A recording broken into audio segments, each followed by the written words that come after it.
Assalamualaikum warahmatullahi wabarakatuh. Apa kabar anak-anak?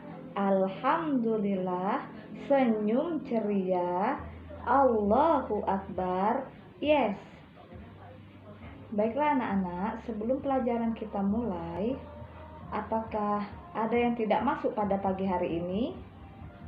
Kalau tidak ada, itu berarti kita banyak-banyak bersyukur kepada Allah Subhanahu wa taala. Karena apa? Karena itu artinya kita telah diberikan suatu kenikmatan, yaitu kenikmatan jasmani maupun rohani yang berupa kenikmatan kesehatan yang seperti kita rasakan pada saat ini. Baiklah anak-anak, sebelum pelajaran kita mulai, ada baiknya kita berdoa terlebih dahulu. Baiklah, yang ingin memimpin doa silahkan maju ke depan, atau ibu tunjuk yaitu ketua kelas silahkan maju ke depan. Dan kita bacakan bersama-sama. Bismillahirrohmanirrohim. Robbi zubillahi robbah wabil islam madinah wabil muhammadin nabiyah wa rasulullah. Amin ya robbal alamin.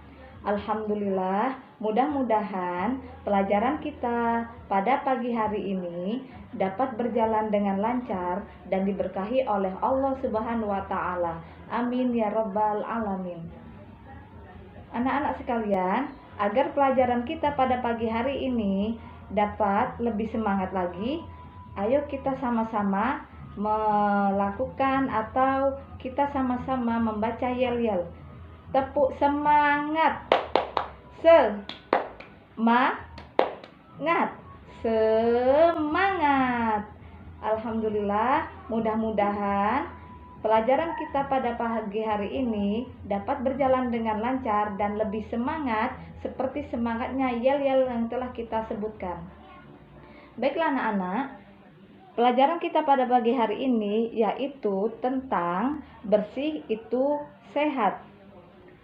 Apa itu bersih? Bersih itu adalah suci dari hadas kecil maupun hadas besar.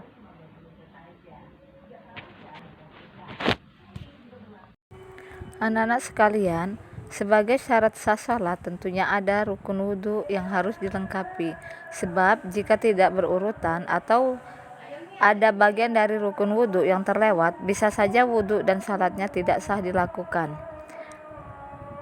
Tujuan wudhu ini juga mensucikan diri dari hadas kecil sebelum melaksanakan ibadah kepada Allah Subhanahu wa taala. Adapun rukun wudhu tersebut yaitu yang pertama niat, yang kedua membasuh wajah, yang ketiga membasuh kedua tangan hingga siku, yang keempat mengusap kepala, kelima mencuci kedua kaki hingga mata kaki, dan yang keenam adalah tertib. Niat berwudhu adalah salah satu rukun wudhu yang perlu diamalkan oleh setiap muslim adalah niat. Karena apa? Karena apabila kita tidak membaca niat, maka wudhu kita tidak sah. Meski letak niat sebenarnya ada di dalam hati, ada beberapa orang yang mempercayai bahwa melafalkan niat akan menghadirkan kekhusyukan saat beribadah. Yang kedua, membasuh wajah. Dalam hal ini, batasan wajah adalah bagian atas kening tempat tumbuhnya rambut sampai bagian dagu. Yang ketiga, membasuh kedua tangan hingga siku. Sebenarnya tidak ada aturan khusus terkait cara membasuhnya. Membasuh dibolehkan dari ujung jari kemudian ke arah siku atau juga sebaliknya dari siku menuju ujung jari tangan. Selanjutnya anak-anak mengusap kepala. Rasulullah bersabda, kemudian beliau mengusap kepala dengan tangannya dengan cara menyapunya ke depan dan ke belakang.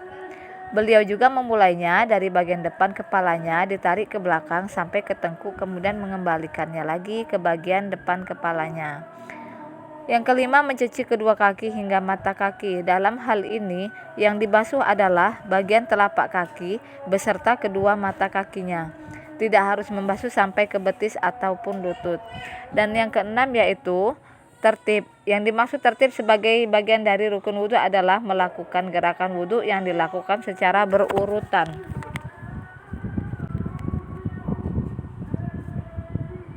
Setelah kita mempelajari tentang rukun berwudu, ada beberapa manfaat dalam berwudu, yaitu yang pertama yaitu mensucikan diri, yang kedua menambah pahala, yang ketiga mencerahkan wajah, dan yang keempat mensucikan diri dari hadas kecil sampai hadas besar. Namun demikian, dalam hal ini masih banyak sekali manfaat-manfaat dari berwudu. Anak-anak yang soleh dan soleha, ada beberapa hal yang dapat membatalkan wudu beserta sunnahnya. Mari kita membahasnya satu persatu. Adapun hal yang membatalkan wudu yaitu yang pertama adalah muntah secara disengaja. Kemudian yang kedua, hilangnya kesadaran. Yang ketiga, keluarnya hadas dari kemaluan. Yang keempat, keluar darah dan nanah. Kelima, menyentuh kemaluan. 6. Tertawa keras. 7. Makan daging unta. 8. Memandikan mayat. 9. Ragu saat berwudu. 10. Hal yang wajib mandi. Dan yang ke-11 yaitu bersentuhan dengan yang bukan mahramnya. Kemudian adapun sunnah berwudu yaitu 1. Menghadap kiblat, 2. Bersiwak, 3. Membaca bismillah, 4. Melafalkan niat wudu, 5. Membasuh telapak tangan, 6. Berkumur, 7. Istinsyak, 8. Mengusap seluruh kepala, 9. Mengusap kedua telinga, dan yang terakhir yaitu mendahulukan bagian kanan. Itulah beberapa hal yang dapat membatalkan wudu serta sunnah-sunnah dalam berwudu. Anak-anak sekalian, mari perhatikan video tata cara berwudu berikut ini.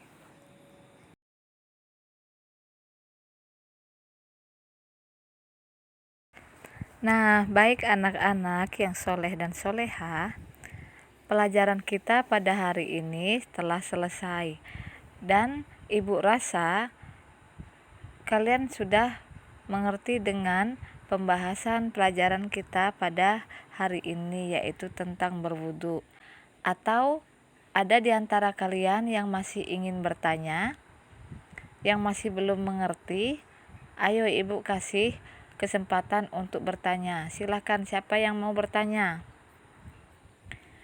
Baiklah, kalau tidak ada yang ingin bertanya, Ibu anggap pelajaran pada hari ini telah selesai. Baiklah, sebelum Ibu tutup pelajaran kita pada hari ini, Ibu punya pantun untuk kalian semua. Burung camar indah menawan, panjang melancip, duduk di pinggir goa.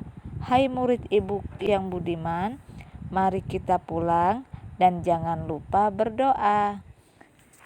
Baiklah anak-anak, sebelum kita pulang ada baiknya kita berdoa terlebih dahulu. Silahkan untuk ketua kelas maju ke depan dan memimpin doa. Berdoa dimulai, kita baca bersama-sama dengan dipimpin oleh ketua kita ya. Bismillahirrahmanirrahim. Wal asri innal insana lafil husri illal ladzina amanu wa amilus solihati wa tawassaw bil haqq wa tawassaw bis sabr. Shadaqallahul azim. Alhamdulillahirabbil alamin. Semoga pelajaran kita pada hari ini dapat bermanfaat dan dapat berguna bagi kalian semua dan diberkahi oleh Allah Subhanahu wa taala. Amin ya rabbal alamin. Ibu akhiri dengan wabillahi taufik wal hidayah. Wassalamualaikum warahmatullahi wabarakatuh.